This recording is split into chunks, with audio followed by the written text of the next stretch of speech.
everybody assembled.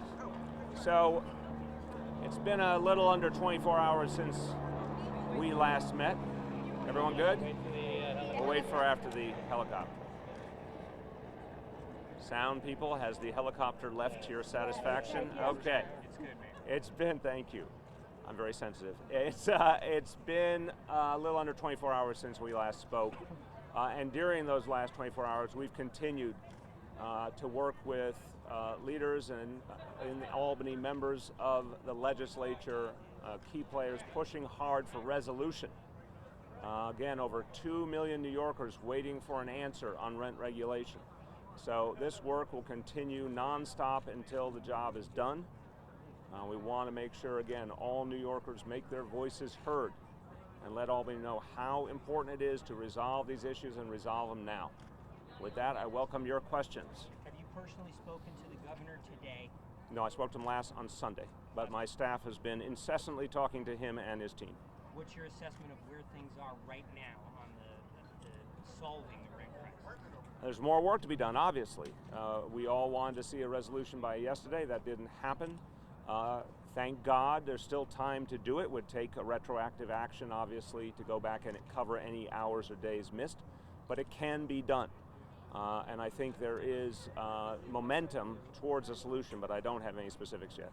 For renters, what is the impact on them right now, and what's the message to them? And anecdotally, have we heard of any landlords taking advantage of the situation? We've had a big uptick in calls to 311, renters looking for information. We don't have any specific report that I know of, at least, of a landlord inappropriately trying to undermine their tenants or the leases. Again, all leases, God forbid this is not resolved quickly, all leases would remain in effect for the term of those leases. But as I indicated yesterday, we should not be shocked if some unscrupulous landlords try and take advantage of the situation. Anyone who thinks that might be happening to them should call 311, and we will make sure they get legal assistance, and we will follow up very energetically if we find the landlord doing anything inappropriate. Mayor, when did you find out about your predecessor's $100 million gift? That was something they kept close to the vest, and I don't blame them, and we found out in the last 24 hours, and I'm thrilled by it. I think it's a great, great contribution to the city. Mr. Mayor, what did you and Mr. Bloomberg talk about? We talked a lot about this project and what it's going to mean for the city. We also, we did caught up on family and joked around a little bit, but I think the most important topic of conversation was this historic moment. I give him a lot of credit for getting this started. I give him even more credit for continuing to contribute to it even as he's been out of office. How do you feel your relationship is with Bloomberg? You know, as we've seen each other at different events, we chat, we catch up, and again, I appreciate his commitment to the city. Could you envision a Bill Clinton, George H.W. Bush friendship over the years with Michael Bloomberg? I think that's an interesting example. You know your recent American history. I look forward to certainly working with him on things where we have common beliefs. Did Mayor Bloomberg weigh in at all about the situation in Albany? No. Your Honor, what do you think of Donald Trump announcing for president? I don't comment on the Republican field generally. I think there's got quite a bit of competition over there. I remain confident that when the issues are aired out, that none of them will prevail. Mr. Mayor, are you planning to call for a rent freeze this year like you did last year? Again, we're going to let the Rent Guidelines Board look at the facts. And as we receive more information about the facts, I'll determine if there's anything I want to say. But what we've made very clear is under this administration, the Rent Guideline Board will assess the specific expenses that landlords have, and we'll make a decision based on that. I don't think that happened consistently enough in the past.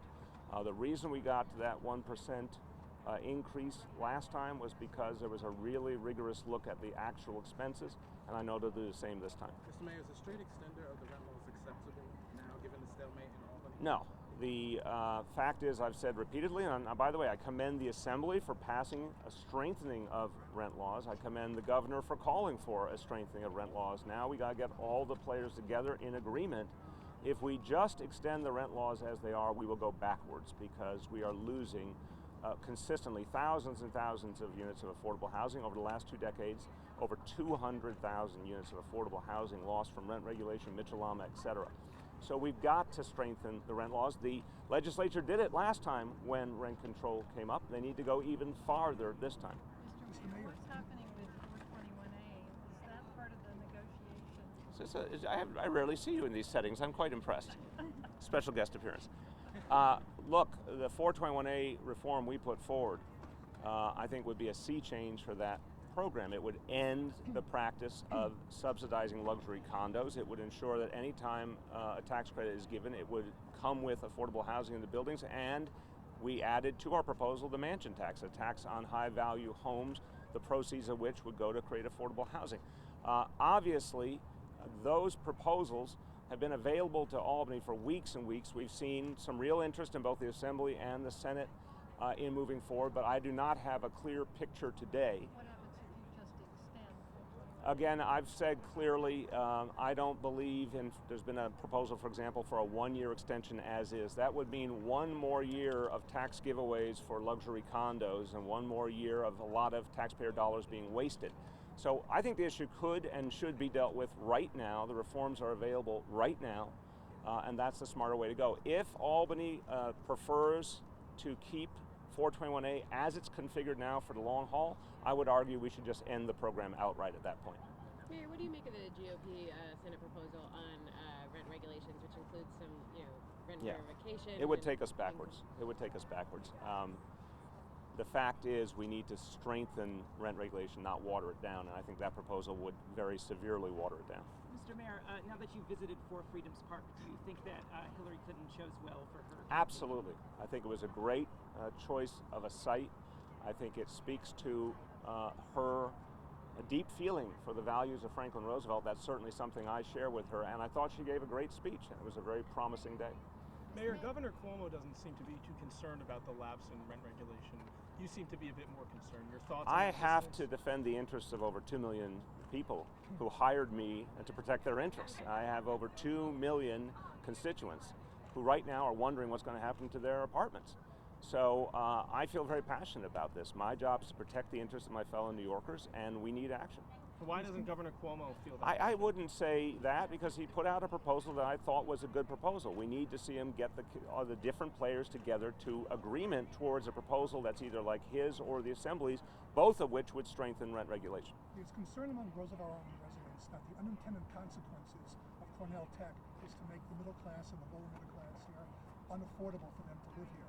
Do you have any concerns? Is there anything that Well, you see obviously, as this would be consistent with concerns I feel all over the city, and I spoke about this in my State of the City speech. We have to be concerned everywhere to protect affordability. That's why we have a plan for 200,000 units of affordable housing citywide. That's why we're fighting to strengthen rent regulation. That's why we're doing so much to reinforce our public housing authority. There's so much we got to do to protect affordable housing and keep every part of New York City a place for every kind of person. So this is I think Cornell Tech is going to be a great contribution to the city, but like with every other important development, we have to protect affordability and make sure that Roosevelt Islanders can continue to be Roosevelt Islanders. Two more Mr. guys. Mayor, given what's happened so far in Albany, does any word leap to mind as to the functionality of what's going on up there? I would say it's simply time for action. The word is action. We've gotten to D-Day. It's time for action.